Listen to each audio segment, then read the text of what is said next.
오늘 말씀은 좀 깁니다. 그리고 말씀이 길기 때문에 그렇다고 해서 설교가 길어질 건 아닙니다. 될 수 있으면은 말씀 시간 안에 좀 마치려고 합니다. 오늘 말씀을 보게 되면 예수님께서는 비유를 말씀하는 것을 볼 수가 있습니다. 비유. 헬라어로 보게 되면 파라볼레, 한국말로 얘기하면 파라볼레.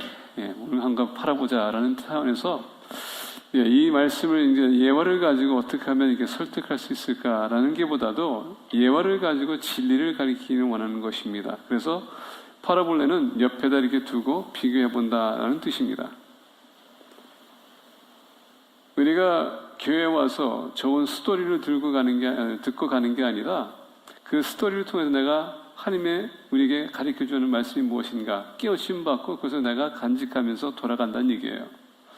그러면서 그 진리를 내가 받았다면은 그냥 큰 스토리로 끝나는 게 아니라 이것을 가지고 이제 내가 만약에 세상에 나가서 그러면 어떻게 적용해서 승리할 수 있을까? 그걸 우리가 좀 배워야 된다는 얘기입니다. 그러다 보니까 쉬운 일은 아니에요. 말씀을 우리 삶에 적용한다는 것 얼마나 힘든지. 그러다 보니까 오늘 말씀 보게 되면 씨 뿌리는 자의 비유라고 하지만 이게 씨 뿌리는 자의 비유가 아니라 말씀을 받아들이는 마음을 두고 얘기하는 것입니다. 그래서 많은 신학자들은 씨 뿌리는 자의 비유라고 하지만은 오히려 이것을 받아들이는 마음의 비유다라는 것을 얘기합니다. 왜? 밭을 얘기하기 때문에. 그래서 오늘 이렇게 본 말씀 보면서 예수님께서 1절에 보니까 예수께서 다시 바닷가에서 가르치시니 큰 무리가 모여드는거늘 예수께서 바다에 떠 있는 배에 올라 앉으시고 온 무리는 바닷가 육지에 있더라. 아무래도 이제 바닷가에 있다 보니까 주변에는 산이 있고 그게 어떻게 됩니까? 방패막에 대해서 말씀 선포하게 되는 게 튕겨서 다시 듣는 사람을 하여금 말씀을 더 클리어하게 들을 수 있는 그런 역할을 하는 것을 알고 예수님께서는 청중을 배려하는 마음으로 지금 배에 올라갔다는 얘기입니다. 오늘 이렇게 본 말씀 보면서 많은 사람들은 이 배에 올라가서 말씀 선포하게 되면 어떤 사람이 실수해가지고 바다에 빠져서 죽을 수도 있을 텐데 너 바닷가니까 또 벌레가 많을 텐데 이런 얘기를 할 수 있습니다. 근데 그게 포커스가 거기에 두면 안 돼요. 이상하게도 말씀 들을 때 삐딱하게 듣는 사람이 있어요. 잘못 들으려고. 그리고 어떻게 해서라도 주님의 말씀을 좀 비아냥하는 그런 차원에서 왜곡하고 주님을 낮추려고 하는 사람이 있어요. 어떤 사람인가? 바로 바리새인들과 종교 지도자라는 얘기입니다. 말씀을 선포하려면은 회당에 가서 선포해야지 이런 데 가서 선포할 수 있는가? 여러분, 주님은 말씀을 어디든 선포할 수 있습니다. 왜? 교회는 건물이 아니라 모이는 공동체이기 때문에 그게 야외 예배에서 드리든 교회 안에서 드리든 어디서 드리든 우리 마음만 바르게 쓰고 주님을 바라본다면 그건 효과적인 역할을 가질 수 있다는 얘기예요. 그래서 꼭 예배 교회에 대해서 드려야 된다. 그거는 여러분 우리의 생각입니다. 주님은 회당에서도 가르쳤고 오늘 말씀 보니까 야외에서도 가르쳤고 보니까 해변가에서 가르쳤다 합니다. 그러다 보니까 종교 지도자들은 어떤 차원에서 예수님을 욕하기 원한다면 험을 발견하기 원한다면 이걸 가지고 얘기할 수 있어요. 무식하게 바닷가에서 벌레도 있는데 빠져서 죽을 수도 있는데 어떻게 이렇게 할 수 있을까? 근데 여러분 주님은 이렇게 믿는 사람들이 따르는 곳 두세 사람이 모이는 것이 바로 주님께서 함께 하신다고 했기 때문에 그게 중요하다는 얘기예요. 자, 그러면서 2절 보니까 이 예수께서 여러 가지를 비유로 가르치시니 그가 가르치는 중에 그들에게 이르시되 들으라 씨 뿌리는 자가 뿌리러 나가서 하면서 주님께서 계속 비유를 얘기합니다. 비유를 얘기하는데 듣는 사람은 들을 수 있는데 듣지 못하는 사람은 도대체 이게 무슨 얘기인가? 심지어는 품 말씀 보게 돼 따르는 사람들이 이해를 못했기 때문에 쭉 내려가면은 10절에 예수께서 홀로 계실 때에 함께한 사람들이 12 제자와 더불어 그 비유들에 대하여 물으니. 자, 예수께서 홀로 계실 때 함께한 사람들이 12 제자와 더불어 그 비유들에 대하여 물으니. 자, 보니까 많은 사람들이 주님을 따라왔어요. 플러스 거기에 보니까 12 제자들도 이 비유를 이해를 못했다는 얘기입니다. 오늘 주님께서 말씀을 선포했음에도 불구하고 이렇게 제가 말씀 선포했음에도 불구하고 이해 못하는 사람들이 많다는 얘기입니다. 여러분 모르면 물으셔야 돼요. 여러분 것을 만들어야 된다는 얘기입니다. 그냥 그냥 막연하게 그냥 대충 넘어가지 이렇게 하면은 여러분들 말씀 들어도 소용이 없어요. 말씀 들을 땐 깨우침 받기 위해서 들어야 된다는 얘기입니다. 모르면 질문하세요. 그렇다고 예배 시간에 질문하는 얘기가 아닙니다. 나중에 이제 사무실에 오셔서 질문하는 얘기예요. 근데 말씀은 우리가 듣고 이해하기 위해서 들어야 된다는 얘기입니다. 제자들 오늘 말씀 보니까 12제자뿐만 아니라 따르는 사람들이 이 뜻이 도대체 무엇인가 해서 물었다고 합니다. 12절에 보니까 이르시되 하나님의 나라의 비밀을 너희에게는 주었으나 외인에게는 모든 것을 비유로 하나니. 자, 하나님의 나라의 비밀을 너희에게 주었다라고 합니다. 따르는 사람들은 그 비유가 뭡니까? 하늘의 비밀이 무엇입니까? 따르는 사람들은 지금 영생을 얻기 위해서 인생에 있어서 가장 그들이 신뢰하고 있는 건 뭡니까? 영적으로 지배받으면 다른 거 다 힘들어요. 주님이 오신 목적이 뭡니까? 인류를 구원하기 위해서 제3을 주기 위해서 오신 것이 주님의 목적이었었어요. 예수님이 온 것은 뭡니까? 여러분들 저 같은 사람을 살리기 위해서 오셨다는 얘기입니다. 영생을 주기 위해서. 비밀은 뭐냐? 예수님이, 하나님이 이 땅에 육신으로 오셔서 여러분들 저를 죄값을 지불하기 위해서 십자가에 지시고 돌아가시고 피를 흘리심으로 말미암아 우리 여러분들 죄를 깨끗하게 씻어주시고 마찬가지로 우리에게 재산을 주셨다는 얘기예요. 돌아가시고 부활하신 주님을 믿는 사람에게 영생을 주시는데 그게 바로 비밀을 얘기하는 겁니다. 복음의 비밀. 천국의 비밀은 여러분들 저를 살리겠다는 얘기예요.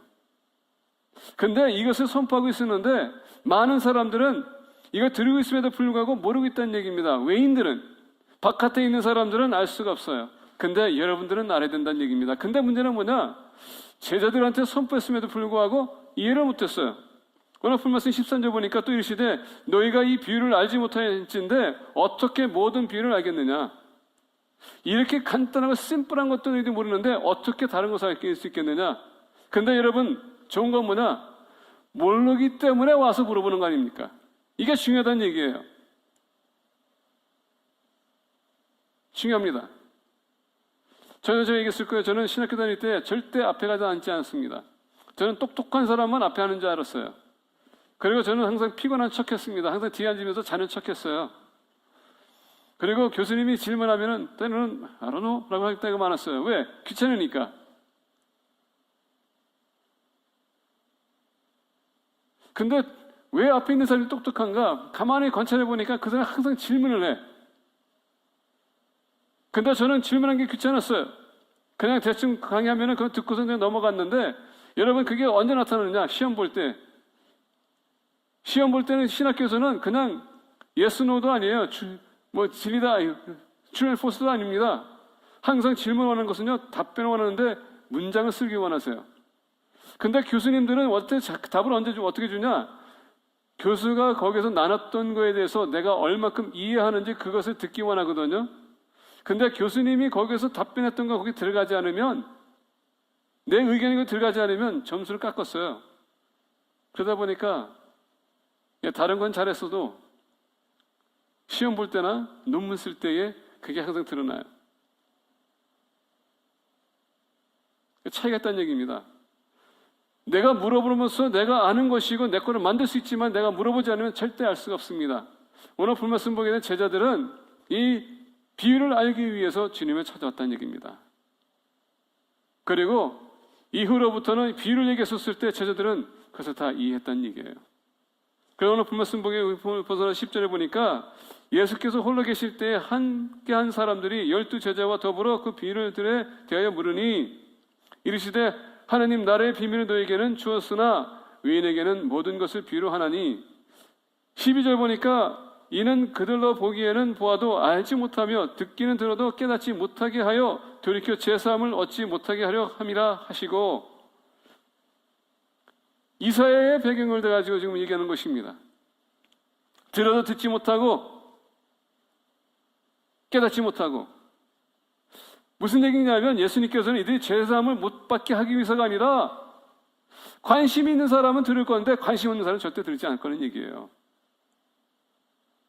오늘 많은 사람들이 교회 안에 옵니다. 말씀 들어요. 근데 여러분 우리가 주관적으로 들을 때가 많아요. 내가 듣고 싶은 말만 듣고 나머지는 우리가 그냥 제할 때가 많습니다. 그러다 보니까 얘기하게 되면 그 부분에서 몰라. 우리 교회 역사를 보게 된 44년 됐습니다. 그리고 초창기부터 계신 분도 계시고 30년, 20년, 10년 계신 분도 계시는데 여러분 그렇게 오랫동안 다니시면서 만약에 질문했다면은 여러분 답변 못했다면 어떻게 그게 무엇을 증명하는 겁니까? 교회는 다녔으되 그냥 형식적으로 다녔다는 얘기예요.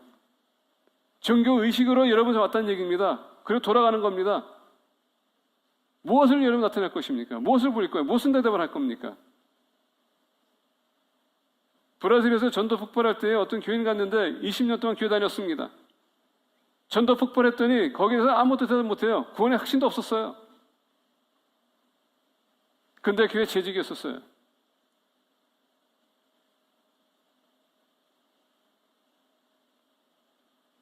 교회 재직으로서 교회 섬기는 분이 구원의 확신이 없었다는 것 뭡니까? 뭘 얘기하는 거예요? 그분은 열심을 보였지만은 믿음 자체가 지금 바탕이 없었다는 얘기입니다. 그렇게 오래 다녔음에도 불구하고 어떤 면에서 보게 되면 우리 믿는 사람들이 오래 다닐수록 그만큼 우리가 더 믿음에 이렇게 성장이 있어야 될 텐데 진리를 안 해야 될 텐데 그러지 못할 때가 많다는 얘기예요. 항상 그냥 고정 개념이 있어가지고 이거 벗어날 수 없는 그런 마음. 더 많은 것을 배우고 더 우리가 성장해야 될 텐데 항상 이것이 최고라고 생각하고 우리가 움직이려고 하는 때가 많아요. 누가 나한테 이렇게 얘기했는데 여러분 수많은 설교가 다 있어도 내 삶이 변하지 않으면 아무 소용없어요. 수많은 목사님들 어떤 분들은 나는 어느 목사님의 설교를 듣습니다. 너무 좋아요. 좋아요. 들어야죠. 기분은 나빠. 왜? 비교하니까. 다른 목사가 이렇게 비교하는 건 기분 나빠요. 그리고 그분이 얼마나 탁월한 설교자인지 다들 알고 있어요. 그 설교 듣는다는 건 좋아요. 근데 여러분 삶이 따라주지 않으면 그거는 머리만 커진 거예요. 그게 여러분 영적 비만이라고 하는 것이고 영적 교만이라는 얘기입니다. 이상하게 그런 좋은 말씀 듣고서는 어떻게 합니까? 다른 사람은 잘 관찰해. 자기 자신은 너무 꽝이야. 그리고 진리 가지고 얘기하면 몰라. 그 순간은 우리가 들어도 참 주의해야 됩니다. 그래서 오늘 보게 되면 예수님께서 이는 그들로 보기는 보아도 알지 못하며 듣기는 들어도 깨닫지 못하게 하여 돌이켜 제3을 얻지 못하게 하려 함이라. 종교 지도자들 항상 율법에 그들의 머리가 집중되어 있었고 그들은 항상 구원은 우리가 행위로 해야 된다고 생각했는데 예수님이 오셔가지고 다른 얘기하고 예수님 영접하지 않으면 구원이 없다고 하니까는 이들은 충격받은 거예요. 듣지를 않지 않아요. 이렇게 해야 되는데 갈라디아서를 보게 되면 똑같은 겁니다. 하느님이 은혜로 시작했던 사람들이 다시 율법으로 돌아가려고 하는 것. 어리석도다 갈라디아인들아. 누가 너희들을 미혹했느냐? 성령으로 시작해가지고 이제 너희들이 다시 육신으로 돌아가기 원하느냐? 문제가 바로 거기 있습니다. 우리는 고정개념이 딱 있으면은 선입견이 딱 있으면 거기에 박혀가지고 우리가 다른 거 보지 못할 때가 많아요. 그러다 보니까 예수님께서 비유를 얘기하는 겁니다.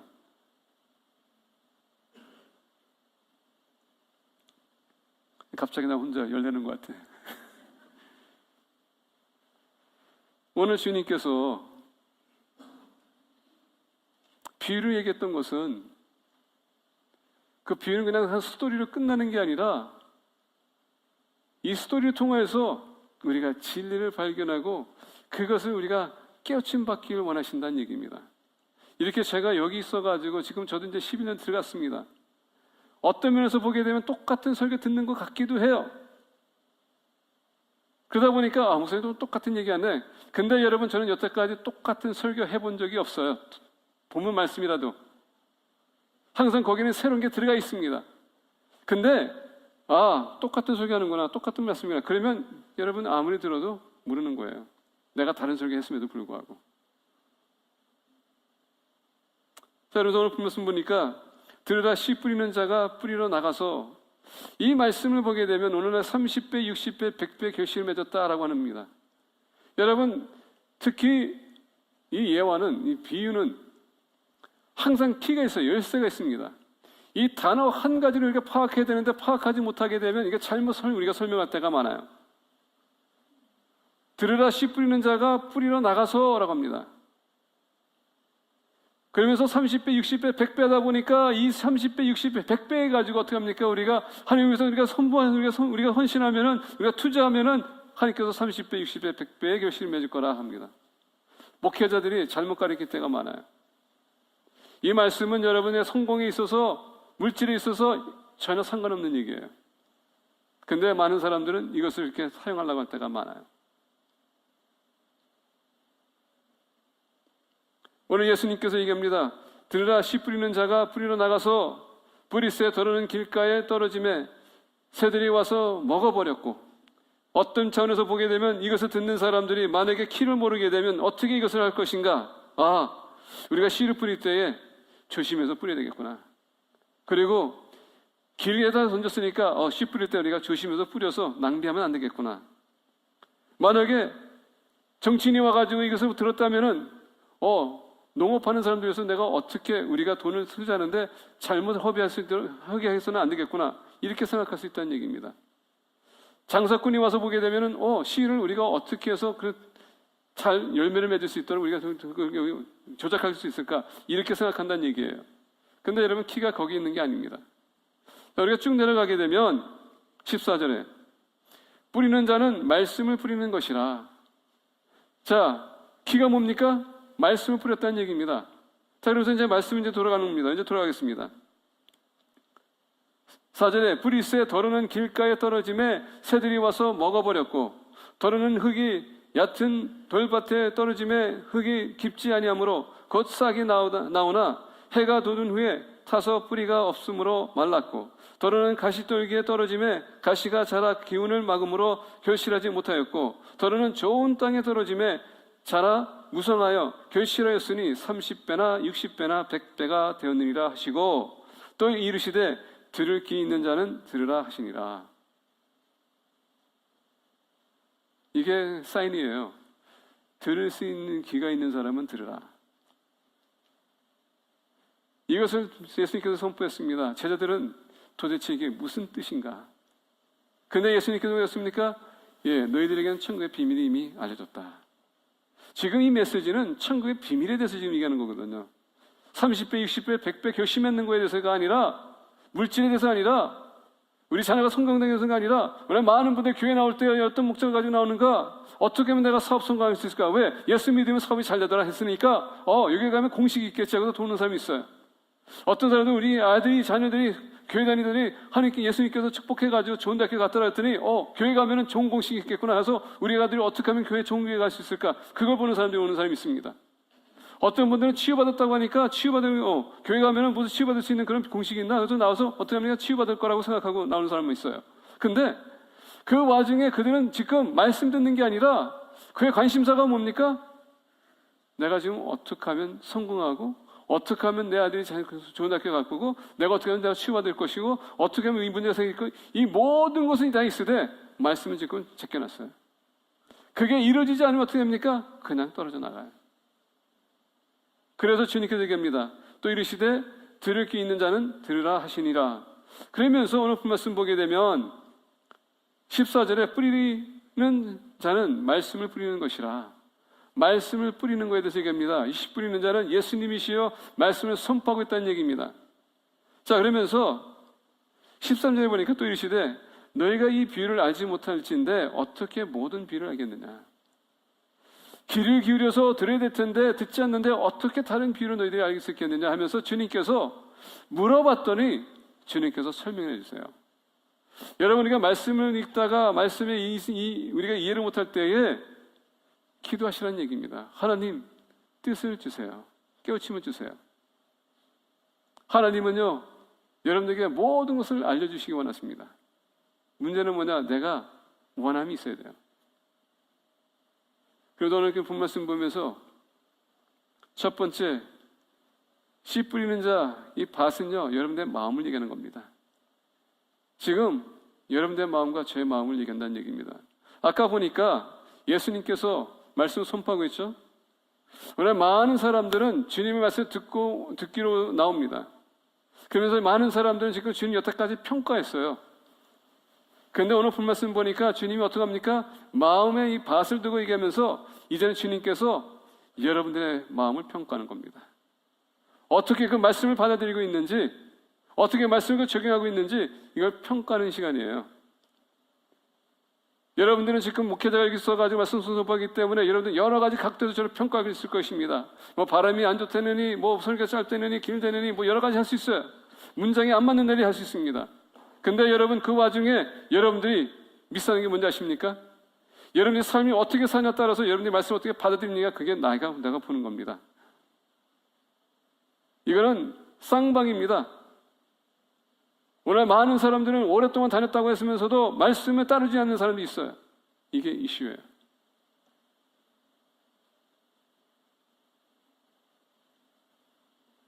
자, 그래서 오늘 본 말씀 보겠습니다. 우리는 지금 어떤 마음을 가지고 주의 말씀을 들고 있는지 좀 보기 원합니다. 14절 보니까 말씀이 길가에 뿌려졌다는 것은 이들을 가리킴이니 곧 말씀을 들었을 때에 사탄이 즉시 와서 그들에게 뿌려진 말씀을 빼앗는 것이요. 말씀이 길가에 뿌려졌다는 것은 이들을 가리킴이니 곧 말씀을 들었을 때에 사탄이 즉시 와서 그들에게 뿌려진 말씀을 빼앗는 것이요. 요새는 우리가 아스팔트가 있고 여러분 보게 되면 또랑이 있고 그 사이에 보면 밭이 있습니다. 그래서 씨를 뿌릴 때 요새는 이제 과학적인 면에서 여러 가지 각도에서 씨 뿌릴 때 이제는 그들이 낭비하지 않아요. 그런데 예수님 당시에는 그러지 않았었습니다. 길 바로 도로 옆에 그들이 돌을 가고 밭에서 가고 어떡합니까? 씨를 뿌렸는데 뿌리는 와중에 어떤 씨들은 길에 떨어졌다는 얘기예요. 딱딱한 길, 하도 밟다 보니까 이제는 그 씨가 뿌리가 들어갈 수가 없습니다. 그 씨를 얘기하는 겁니다. 근데 요새도 한국이나 미국이나 이렇게 가게 되면은 허수아비를 많이 봅니다. 왜 허수아비가 많이 있습니까? 씨를 뿌릴 때 항상 새가 날라와서 그것을 먹는 것은 당연한다는 얘기예요. 예수님이 이 농업들이 농사 짓는 사람들의 그 시츄에이션을 모르고 있었던 게 아니에요. 항상 씨 뿌릴 때에 새들이 날라와서 먹은 것은 사실이에요. 근데 오늘 말씀 보니까 주님은 뭡니까? 거기는 우리가 진리를 발견해야 된다고 했습니다. 말씀을 뿌렸었을 때 여러분 말씀을 뺏어가는 자가 누굽니까? 바로 사탄이라는 얘기예요. 우리 마음이 하나님께서 말씀을 선포했는데 우리 마음이 완악해지거나 우리 마음이 강팍하면은 말씀이 튕겨나간다는 얘기입니다. 들어올 수가 없어요. 그러면 어떻게 합니까? 사단이 그것을 다 뺏어가는데 무엇으로 인하여서 여러분의 마음이 그렇게 강팍해지고 있습니까? 여러분 무엇으로 인해서 여러분의 마음이 그렇게 마음 문이 닫혀서 말씀이 튕겨나갑니까? 그 원인을 찾아야 된다는 얘기예요. 목회자가 여기 있어가지고 여러분 말씀 선포하는데 내 말씀이 안 들릴 수 있어요. 왜 그랬을까요? 여러분은 지극히 나를 지금 인간적인 차원에서 보기 때문에 그런 겁니다. 현성이라는 사람을 보기 때문에 그런 거예요. 내가 실수하는 것을 보기 때문에 그런 겁니다. 사단은 어느 날 그런 약점을 가지고 어떻게 합니까? 여러분의 마음을 강팍하게 만들어서 말씀 못 듣게 하는 겁니다. 아무리 좋은 말이 할지라도 나한테는 감정이 있으면 그 말씀을 들을 수 없는 거예요. 마치 이 유대인들이 예수님이 아무리 좋은 말씀을 드렸다 할지라도 그들이 예수님에 대한 감정이 있었어요. 왜? 일단은 성전에 들어가서 정결했거든요. 뒤집어 엎었어요. 장사하는 거를. 그러다 보니까 그들은 벌써 이미 마음이 다쳤어요. 그리고 많은 사람들이 지금 그들이 쫓아간 게 아니라 주님 쫓아가고 있었거든요. 사람이 뺏기고 있었어요. 그러다 보니까 거기에 경쟁심이 생겼어요. 그러다 보니까 적이다. 마음이 다친 겁니다. 사단은 그렇게 우리를 공격하고 있다는 얘기입니다. 말씀 못 듣게. 허물을 보게 하고 상처를 보게 하고 이런 것들. 여러분들의 마음은 어떻습니까? 지극히 인간적인 현수원을 보지 마십시오. 이 시간은 여러분 하나님께서 말씀의 도구를 쓴다는 것을 여러분들 기억하셔야 됩니다. 그리고 만약에 내가 인간적으로 말씀을 선포했다면 오케이 여러분 그거 안 들어도 돼요. 그러나 말씀은 반드시 여러분 들으셔야 된다는 얘기입니다. 두 번째만 보겠습니다.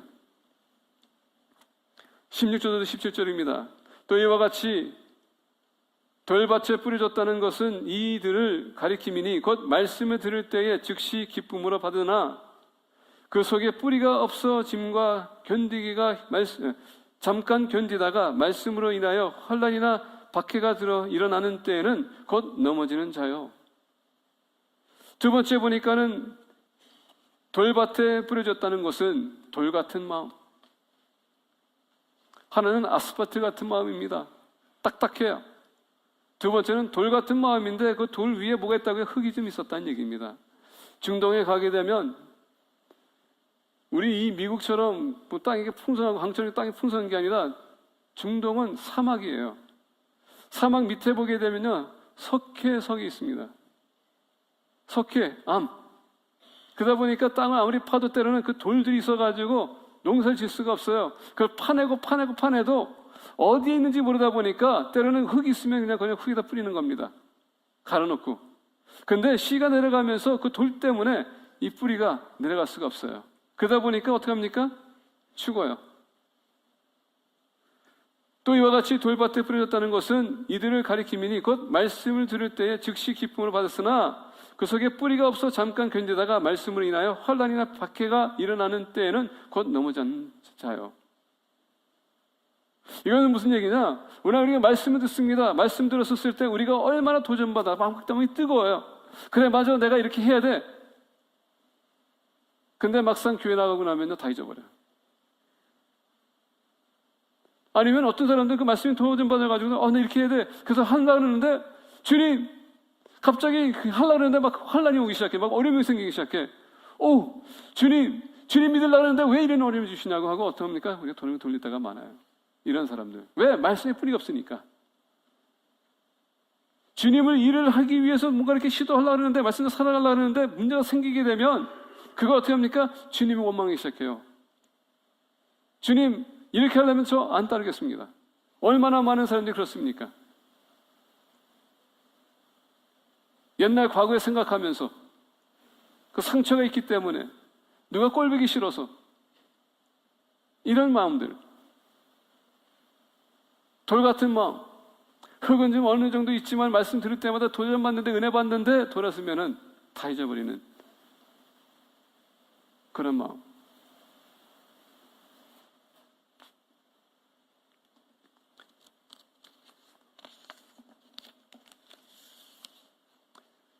어느 날 환난과 핍박은 모든 사람에게 있습니다. 근데 여러분, 믿는 사람은 인내가 필요합니다.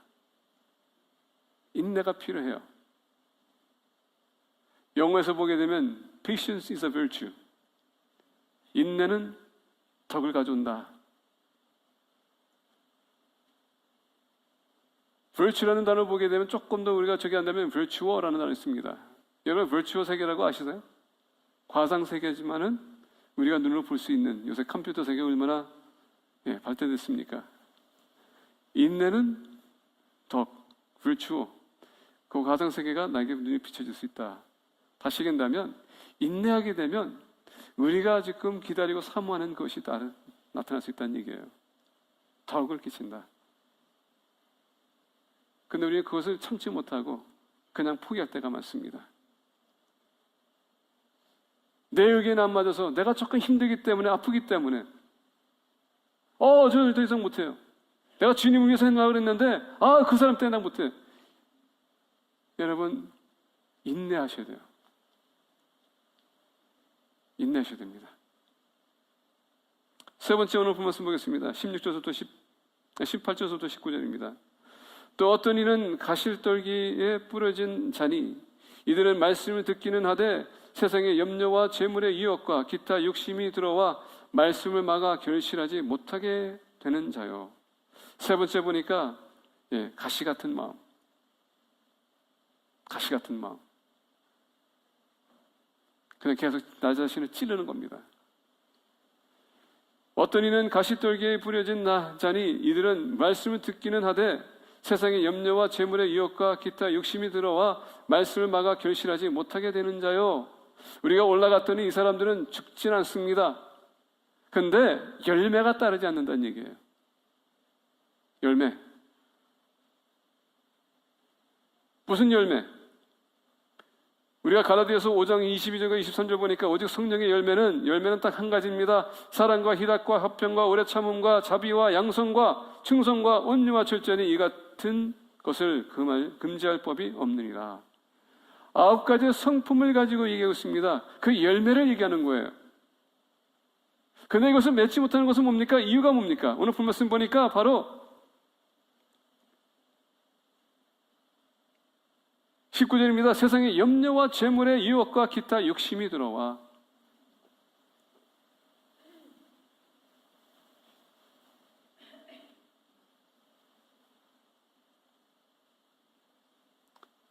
오늘날 우리가 삶을 보게 되면, 잘 들으세요. 세상의 염려, worries of life, 우리 인생의 삶에서 걱정되는 것, 유혹, 재물의 유혹, 물질적인 것, 그리고 욕심, 정욕, 이런 것이 결국은 우리를 열매 맺지 못하게 한다. 근데 아까 제가 갈라디아서 보였죠? 오직 성령의 열매는 사랑과 희락과 화평과 오래 참음과 자비와 양선과 충성과 온유와 절제니. 지금 아까 우리가 얘기했던 건 왜 열매 맺지 못한다고요? 세상의 염려, 물질적인 유혹, 욕심, 모든 게 뭡니까? 지금 자기를 지금 얘기하는 거예요. 이런 것은 절제할 수 없는 것들입니다. 이런 것은요, 잔인해요. 세상에서 여러분이 성공하기 위해서 어떻게 합니까? 사람 짓밟고 올라가는 게 세상이에요. 나보다 앞에 있는 사람이 있습니까? 그런 데가 짓밟아야 돼. 그래 죽여야 돼. 없애야 돼. 그런 세상이에요. 욕심 있으면 어떻게 됩니까? 그걸 얻기 위해서라도 우리는 거짓말하고 속이고 아프겠다고 했습니다. 물질적인 유혹은 어떻습니까? 절제가 안 돼요. 우리는 해야 돼. 최근에 뭐 얘기 들어보니까는 어떤 누구가 뭐 어느 개가 뭐 나이클럽에 가서 무슨 춤추는 걸 봤더라는 얘기 합니다. 근데 나이클럽 가서 봤다는 거 했을 때 내가 생각한 것은 뭐냐? 본인은 왜 거기 갔어?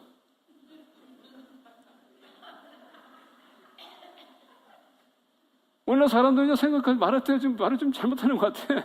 본인은 왜 갔어?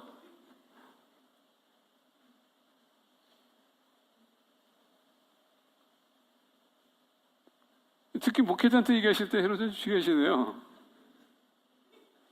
제가 물어보고 싶었어요. 우리 교회는 아니기 때문에 안 했는데. 이런 것들. 우리 직장 생활을 여러분 보세요. 우리 동료들한테 어떻게 비치고 있는가? 무례히 행동하는 것. 그 어떻게 여러분 오늘 말씀 보니까 우리가 갈라디아서 보니까 사랑과 희락과 화평, 근데 그게 안 나타나면은 열매가 없다는 얘기예요. 오래 참음, 인내가 없어가지고 그냥 확 퍼부는 사람이 있습니다. 그걸 여러분 생각해야 돼요. 우리는 그렇게 우리는 지금 하나님 믿는다고 하면서 사랑한다고 하면서 믿음의 공동체라고 하면서 사랑도 안 하고 희락도 없어요. 화평도 안 해. 그리고 오래 참아야 되는데 참지도 못해. 그냥 폭발해. 하고 싶은 말 다 해. 누구는 못해서 하는가? 주님께서 하지 말라고 하니까 우리가 절제하는 거지. 안 그렇습니까, 여러분? 아니, 솔직히 얘기해 봅시다, 여러분. 뭐, 우리가 못해서 하나요? 주님이 하지 말라고 하니까 안 하는 거지. 우리는 다 할 수 있어요. 못하는 게 아니에요. 믿는 사람과 믿지 않는 사람의 차이는 뭐냐? 우리는 절제할 줄 안다는 얘기예요. 세상은 못한다는 얘기입니다. 근데 여러분들이 할 얘기 다 한다면 여러분 그건 열매 없는 삶이에요. 우리가 모였었을 때 거기에 사랑이 없고 희랑이 없고 화평이 없다면 여러분 열매가 없는 것입니다. 종료들이 여기 직장 생활에서 자연에서 일하는데 여러분을 통해서 나쁜 평가를 했다. 여러분 그거는 여러분들이 지금 열매 없는 삶을 보이는 겁니다. 믿는 사람은 그런 게 나타나야 돼요. 힘들고 어려운 가운데서도 껄끄러운 문제 속에서도 화평과 사랑이 나가서 어떻게 합니까? 오래 참음으로써 그걸 평화롭게 우리가 바꾸는 거예요. 이게 그래서 평화의 대사고요. 사랑의 대사가 바로 거기 있는 겁니다. 오래 참음.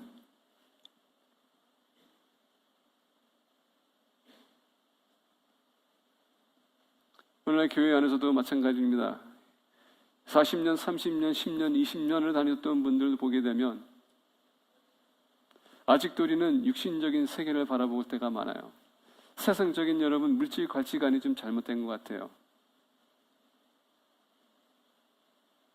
전에도 얘기했지만은 우리 교회가 주님의 교회라고 생각하면서 주님을 위해서 여러분들이 헌신한 것은 얼만큼이며 세상에 나가서 빛과 소금의 역할은 얼만큼이며 여러분들의 삶에 있어서 여러분들에게 투자하는 것을 얼만큼인지 한번 비교해 볼 필요가 있다는 얘기입니다.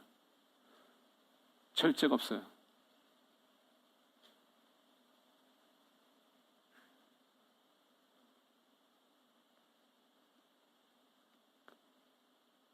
충성과 온유와 절제니 충성. 여러분, 맡긴 자에게는 주님께서 원하는 건 충성이거든요. 우리 모두가 다 은사가 있습니다. 근데 우리는 그것을 소리할 때가 많아요. 어떤 분이 저한테 얘기합니다.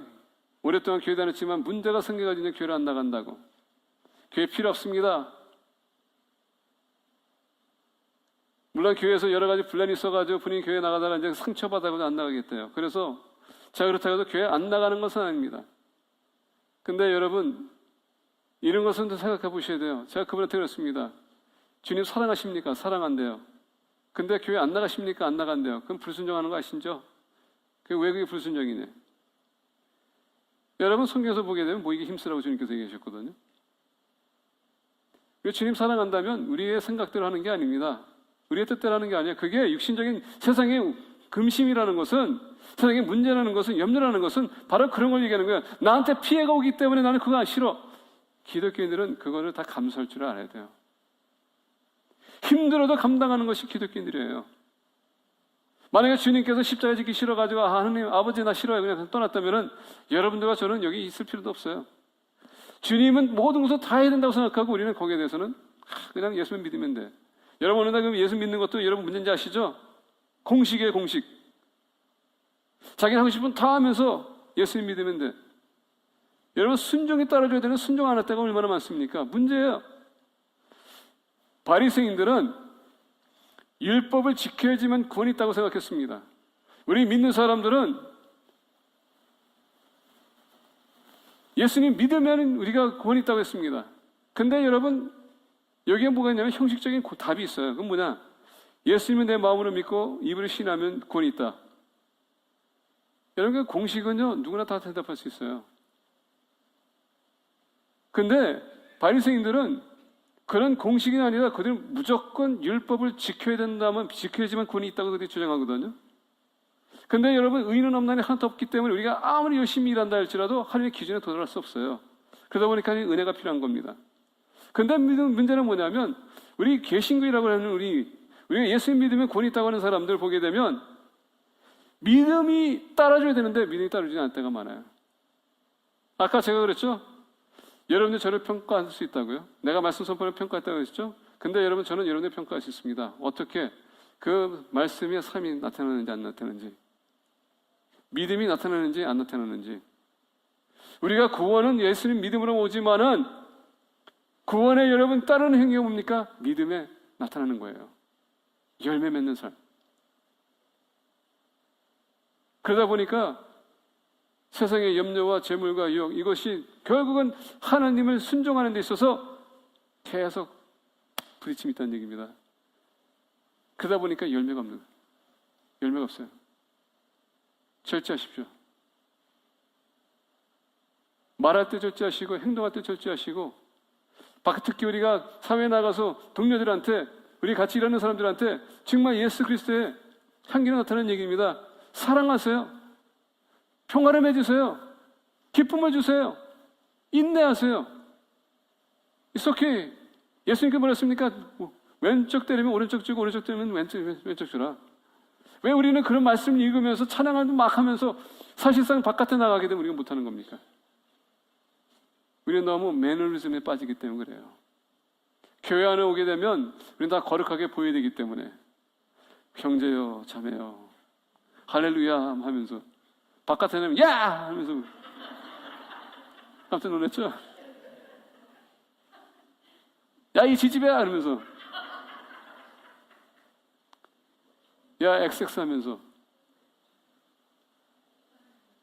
그러다 보니까 믿지 않는 사람을 하여금 우리 봤었을 때에 정말 힘든 거예요. 네 번째 보니까 좋은 땅에 뿌려졌다는 것은 곧 말씀을 듣고 받아 30배나 60배나 100배의 결실을 하는 자니라. 네 번째는 좋은 땅이라고 했습니다. 좋은 마음. 좋은 마음 어떤 마음인가? 말씀을 듣고 말씀을 듣고 받아들였다는 얘기입니다. 그것을 삶으로 인해서 적용했더니 거기에 삶에 변화가 오기 시작했더라. 열매가 많아지기 시작했더라. 여러분 우리 믿는 사람들은 특히 여러분들 저는 택함받은 목적은 주님의 복음 사역에 힘쓰게 하기 위해서 부르신 거예요. 그렇다면 뭡니까? 내가 변해서 사람들 만나는 사람들마다 우리가 그들을 변화시키는 겁니다. 교회는 여러분들의 요구를 들어주기 위해서 존재하는 것이 아닙니다. 여러분들이 원하는 것을 들어주기 위해서 존재하는 게 교회가 아니에요. 교회는 여러분들에게 공식을 주는 데가 아닙니다. 여러분에게 부자를 만든 데가 아니에요.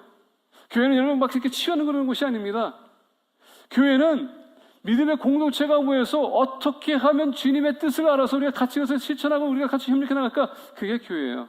이 자리에 여러분들 와서 지금 이렇게 말씀 듣는 것은 여러분의 삶이 변해서 이 말씀대로 살아가기 위해서 어떻게 하면 내가 좀 조금 더 내가 노력할까? 이것을 배우는 것이에요. 근데 아무리 들어도 변화가 없다면 여러분들 신앙이, 여러분들 마음이 밭이 뭔가 지금 막고 있다는 얘기입니다.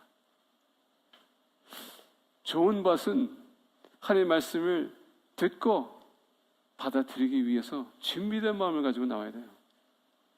재밌는 것은 뭐냐면 오늘 은혜 받으려고 왔습니다 하는 사람들은 뭐 은혜 받고 가더라고요. 근데 그냥 한번 해봐 하면 이런 사람들은요 절대 못해요. 모든 우리 페이피한 심리교 식구들의 마음은 좋은 밭이 되기 원합니다. 마치 스펀지 역할을 하는 그런 마음. 그래서 말씀을 듣고 변화돼서 우리 주변에 있는 이웃들에게 영향 끼치는 그런 공동체 되기를 축복합니다. 기도하겠습니다.